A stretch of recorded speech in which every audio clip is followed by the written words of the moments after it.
کله چې دوی ته وویل شي چې الله څه نازل کړی دی هغه باندې ایمان راوړی نو دوی وایي مونږ خو صرف په هغه څه باندې ایمان راوړو چې هغه په مونږ یعنی د اسرائیل په نسل باندې نازل شوی دی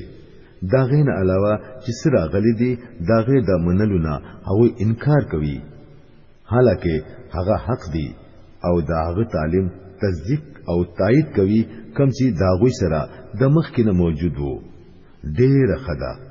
دوی ته وایا کچې تاسو په هغه تعلیم باندې ایمان وی کوم چې تاسو سره غلي وو د دین مخکمو د الله هغه پیغمبران کوم چې په خپل په بنی اسرائیلو کې پیدا شوي وو ولی قتل ول تاسو ته موسی علی السلام د څنګه روخانه نه سره راغی بیا هم تاسو داس ظالمان وای چې داغه د تلو سره مو دغه د بچی عبادت شروع کړو بیا لګشان هغه محکمه وعده آیات کړی چې تور مستاسو د پاسه اوچت کړي وو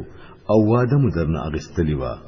مونږ درته ویلی وو چې کم هدایات مونږ درلیګو داغه په سختۍ سره پابندي کوي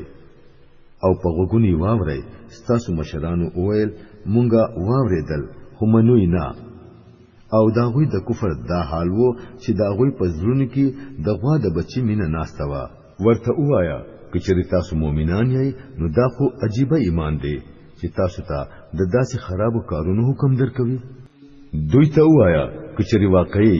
د الله په نس